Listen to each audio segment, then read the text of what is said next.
خواجہ غریب نواز جب نئے نئے آئے نا اجمیر شریف میں تو خیمہ لگایا ہوا تھا خواجہ غریب نواز نے.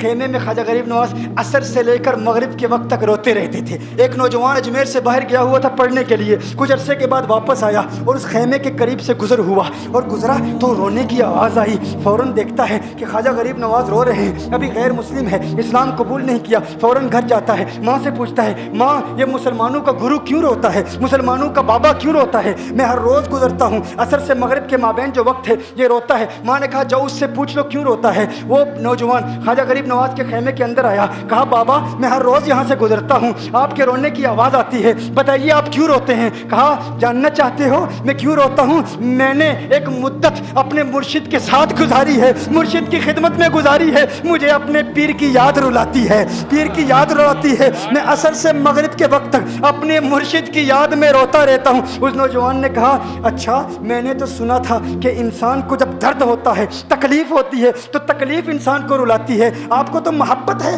یہ محبت میں بھی انسان کو رونا آتا ہے؟ کہا ہاں ہاں ہے نوجوان, انسان محبت میں بھی روتا ہے. کہا تو پھر مجھے بھی رونا ہے, میں بھی رونا چاہتا ہوں, مجھے بھی رونا سکھا دیجئے. کہا تو رونا چاہتا ہے؟ رونا چاہتا ہوں. کہا ٹھیک ہے, دو شرطیں ہیں, مسلمان ہو جا اور میرا مرید ہو جا. کہا میں ماں سے اجازت طلب کروں گا.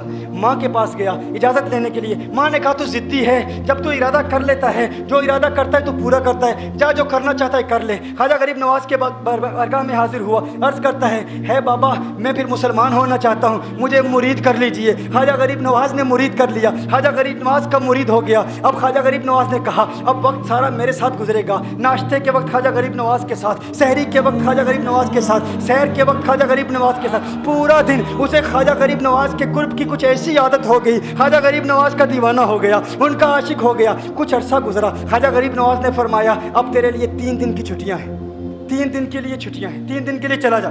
اس نے کہا مسئلہ ہی کوئی نہیں, ایشو ہی نہیں, پرابلم ہی نہیں, ٹھیک ہے 3 دن کے لیے چلا جاتا ہوں. اب جب 3 دن کے لیے گھر گیا, کہا 3 دن کے لیے تو اب مجھ سے ملاقات نہیں کر سکتا, مجھ سے ملنے کی اجازت نہیں ہے. اس نے کہا ٹھیک ہے نہیں ملوں گا. گھر گیا, پہلے دن جب گھر گیا یہ وہ نوجوان تھا جو 3 روٹیاں کھایا کرتا تھا, آج ایک لقمہ بھی نہیں کھا پایا, ایک لقمہ بھی نہیں کھا پایا. اسے کچھ ہو گیا, کہہ رہے مجھے کچھ ویکیوم سا محسوس ہو رہا ہے, کچھ دل میں کمی سی محسوس ہو رہی ہے. یوں وقت گزرتا گیا, رات کا وقت آیا, آنکھ نہ لگی, سو نہ پایا, مکان کی چھت پر چلا گیا. ماں نے دیکھا بیٹا چھت پر کیوں چلا گیا؟ ماں چھت پر جاتی ہے, بیٹے کیا ہوا؟ کہا پتہ نہیں ماں, میں تو فوراً سو جاتا تھا, آج نیند بھی نہیں آ رہی, آج کھانا بھی نہیں کھا پاتا. ماں تو چلی جا. ماں چلی جاتی ہے. یوں جب سحری کا وقت ہوتا ہے اس کی آنکھوں سے اشکوں کی برسات جاری ہوتی ہے, اس کی آنکھوں سے اشکوں کی برسات جاری ہوتی ہے. وہ رو رہا ہے, اس پر رکت تاری ہے. ماں آتی ہے, بیٹے کیا ہوا؟ کہا ماں مجھے پیار ہو گیا ہے, ماں مجھے محبت ہو گئی ہے, ماں مجھے عشق ہو گیا ہے. جا غریب نواز کے پاس, کہا مجھے بلا لو, اب یہ جدائی برداشت نہیں ہوتی, اب مرشد کی جدائی برداشت نہیں ہوتی. ماں فوراً خواجہ غریب نواز کی بارگاہ میں حاضر ہوتی ہے. کہا میں نہیں جانتی ہے مسلمانوں کے بابا تو نے میرے بیٹے کو کیا دے دیا, تمہارا تعلق نہیں سمجھ پاتی, تمہارا رشتہ نہیں سمجھ پاتی, لیکن وہ تو رو رہا ہے, کہتا ہے واپس بلا لو. خواجہ غریب نواز نے کہا نہیں ابھی وقت نہیں ہے, میں اپنی زبان میں کہتا ہوں. گویا کہ خواجہ غریب نواز نے کہا ہوگا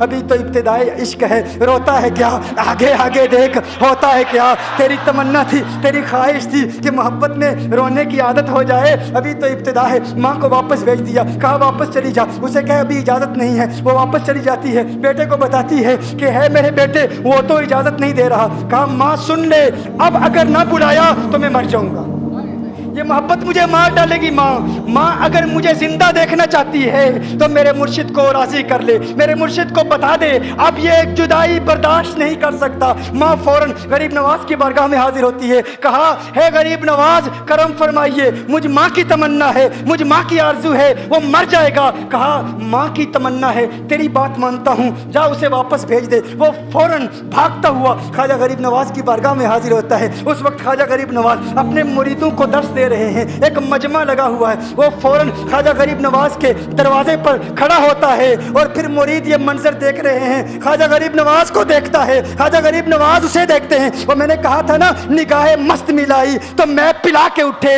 جہاں وہ بیٹھ گئے میں قدا بنا کے اٹھے. خواجہ غریب نواز نے اس کی آنکھوں سے آنکھیں ملائی اور پوچھا اب پتا چلا محبت میں رونا کیسے آتا ہے, اب پتا چلا.